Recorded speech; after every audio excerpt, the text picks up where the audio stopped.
दोस्तों दूसरे दिन के खेल में जब फेल हो रही थी भारतीय क्रिकेट टीम, तब केएल राहुल और जडेजा ने मिलकर इंग्लैंड की टीम के परखच्चे तोड़ा ही साथी ऐसी बल्लेबाजी की ना जिससे रिकॉर्ड पर रिकॉर्ड बन चुके हैं। आपको इनकी खतरनाक बल्लेबाजी और जडेजा व राहुल के चौके छक्कों का पूरा वीडियो दिखाने जा रहे हैं, लेकिन उससे पहले आप सभी का क्या मानना है? जडेजा, केएल राहुल और एमएस धोनी में बेहतर कौन है? नीचे कमेंट जरूर कीजिएगा।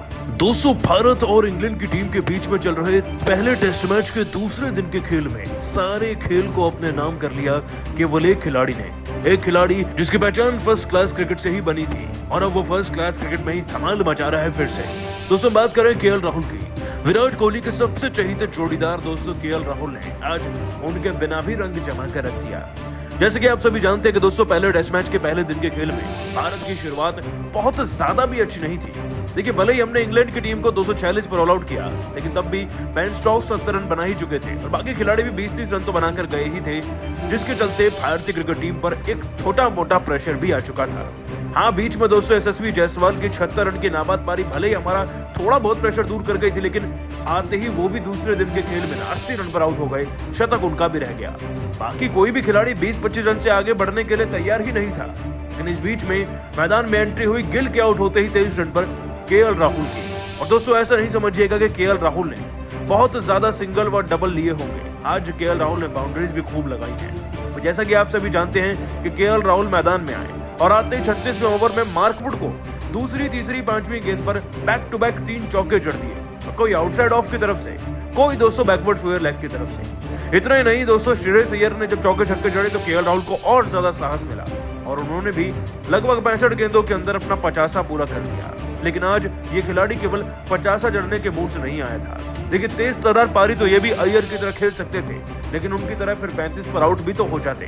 केएल राहुल ने 200 संयम बनाए रखा और अय्यर के विकेट गिरने के बावजूद भी धैर्य से रन बनाते हुए बड़ी शॉट्स लगाने वाली गेंदों का इंतजार किया। 55वें ओवर में दोस्तों केएल राहुल ने रेहान अहमद को चौका जड़ा और फिर इस ओवर की आखिरी गेंद पर एक और चौका जड़ दिया। इतना ही नहीं दोस्तों, ये 57वें ओवर में दोबारा वापस आए उनके सामने तो केएल राहुल ने एक और छक्का जड़कर अपनी पारी को शतक के पास ले जाने के लिए पूरी तरीके से मोहर लगा दी थी।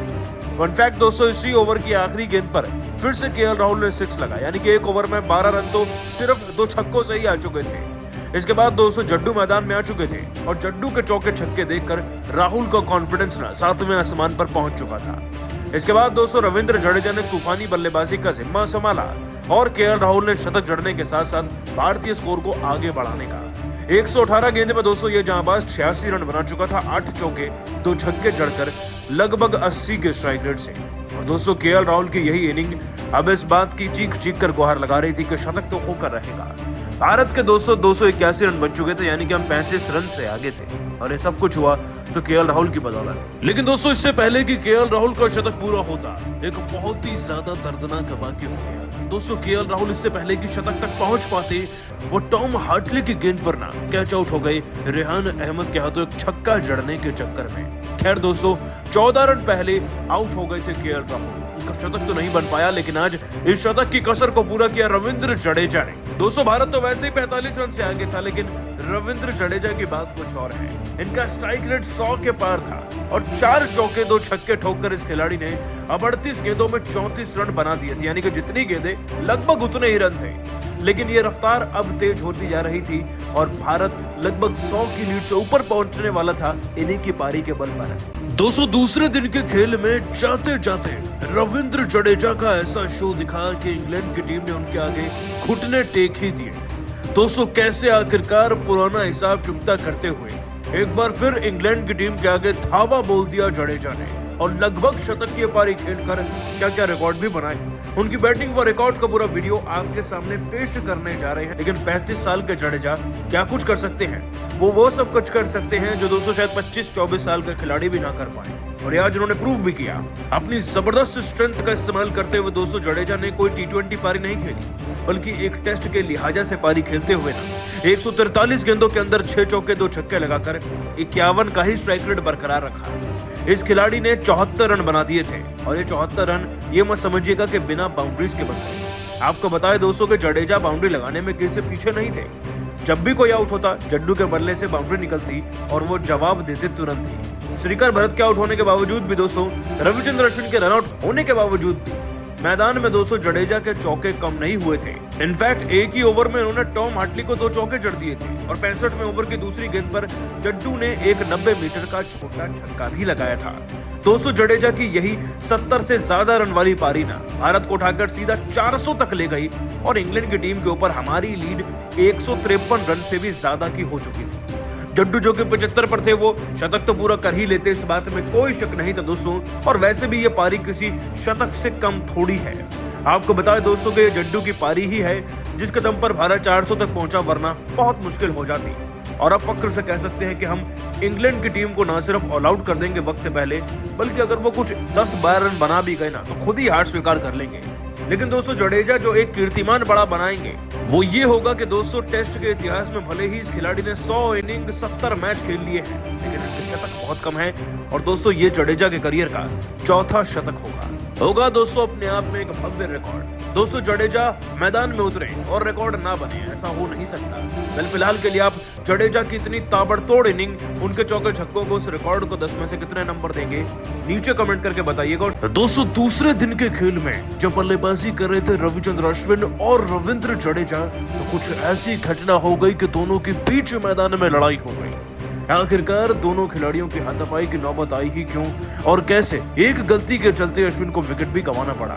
इस चौंकाने वाले वाक्य का पूरा वीडियो आपको दिखाने जा रहे हैं। लेकिन दोस्तों, एक चौंकाने वाला वाक्य तब हो गया जब मैदान में रविचंद्र अश्विन आ गए। दोस्तों, मैदान में अश्विन आए और कोई कियोस्क ना हो, ऐसा हो नहीं सकता। अभी दोस्तों, अश्विन ने आकर मैदान में एंट्री ली ही थी। वो जड्डू के साथ अपनी पारी को सेट करना चाह रहे थे। 3 गेंदें उन्होंने खेली थी कि दोस्तों, पारी के 91 ओवर की तीसरी गेंद पर कुछ ऐसा हो गया कि देखकर हर कोई अचंभित रह गया। देखिए, बल्लेबाजी कर रहे थे रविचंद्र अश्विन और जॉ रूट गेंदबाजी कर रहे थे। पिछली 2 गेंदों में कुछ खास हुआ नहीं था, इसलिए अश्विन 1 रन तेजी से चुराना चाहते थे।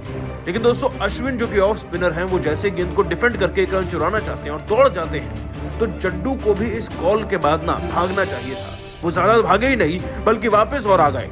नतीजन दोस्तों ये रहा कि जडेजा ने अपना बैट तो क्रीज में टिका ही रखा और अश्विन ने भी टिका दिया, लेकिन अश्विन को आउट माना ही जाता। इसलिए दोस्तों, रविचंद्र अश्विन रन आउट हो गए और उसके बाद उनका चेहरा गुस्से से लाल हो चुका था। तस्वीरें देख सकते हैं कि अश्विन का गुस्सा किस कदर प्रचंड रूप से जडेजा पर निकल रहा था। वैसे इस मैटर के बाद ना दोस्तों, जडेजा ने अश्विन से आंखें नहीं मिलाई। कहीं ना कहीं वो जानते थे कि कॉल के बावजूद भी वो भागे नहीं। और एक वक्त पर तो लड़ाई इतनी ज्यादा हो गई थी कि ड्रेसिंग रूम में हर कोई चिंतित नजर आ रहा था और अंपायर को भी करीब आना पड़ा। लेकिन दोस्तों, आप सभी का क्या मानना है, इस रनआउट में गलती थी किसकी, जडेजा की या अश्विन की? नीचे कमेंट करके बताइएगा। दोस्तों, पहले टेस्ट मैच के दूसरे दिन के खेल में जब बैक टू बैक विकेट गिरते चले जा रहे थे, तो उस वक्त पर केएल राहुल ने खड़े होकर न सिर्फ भारतीय क्रिकेट टीम के लिए अच्छी बल्लेबाजी करी, बल्कि अर्धशतक लगाकर रिकॉर्ड भी बना डाले हैं। आखिरकार केएल राहुल ने एक बार फिर से भारत की मदद कर अपनी बल्लेबाजी से क्या क्या रिकॉर्ड बनाए, उनकी पारी और उनके रिकॉर्ड का पूरा वीडियो आपको दिखाएंगे। लेकिन उससे पहले आप सभी का क्या मानना है, केएल राहुल, हार्दिक पांड्या और रिंकू सिंह में बेहतर कौन है? नीचे कमेंट करके जरूर बताइएगा।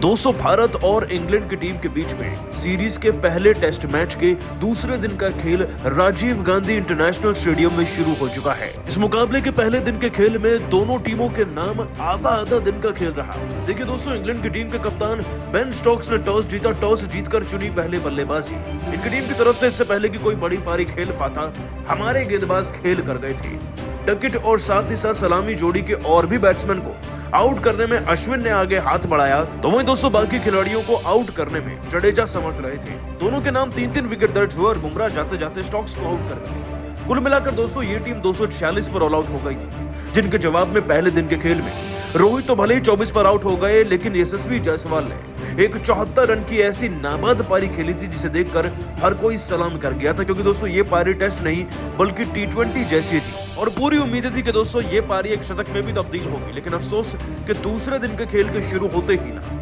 यशस्वी जायसवाल 80 रन पर गलती कर बैठे। वैसे तो जो रूट गेंदबाजी पर नहीं आते, लेकिन आए तो कॉटन बोल्ड कर गए दोस्तों वो यशस्वी जायसवाल को।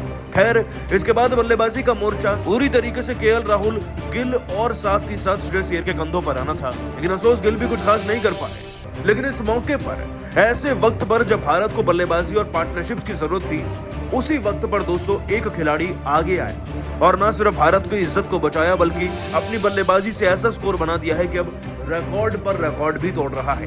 दोस्तों हम बात कर रहे हैं केएल राहुल की। आपको बता दें कि गिल के आउट होने के बाद प्रेशर इतना बढ़ गया था कि लग रहा था कि मानो 250 से पहले ही ऑल आउट ना हो जाए, लेकिन केएल राहुल ने दोस्तों आते ही मार्क वुड को चौका चढ़ा। लेकिन आप इसे कोई साधारण चौका मत समझिए, क्योंकि पारी के 36वें ओवर में मार्क वुड को केएल राहुल ने ना एक नहीं, दो नहीं, बल्कि 3 बैक टू बैक चौके लगाए। कोई मिड ऑन की तरफ से था तो कोई दोस्तों बैकवर्ड स्क्वायर लेग की तरफ से।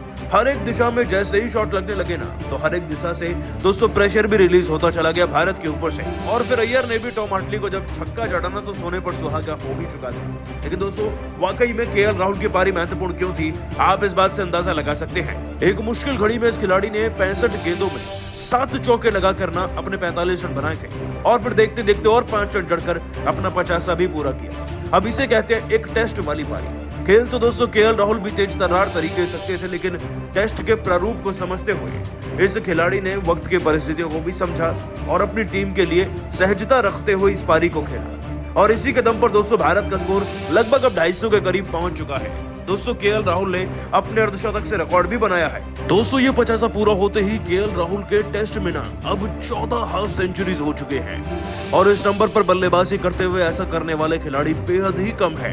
इनफैक्ट इसी अर्धशतक के साथ उनके 2800 से ज्यादा रन अब टेस्ट क्रिकेट में हो गए हैं, और वो सबसे ज्यादा रन लगाने वाले खिलाड़ियों की सूची में से एक बन गए हैं टॉप 10 में से।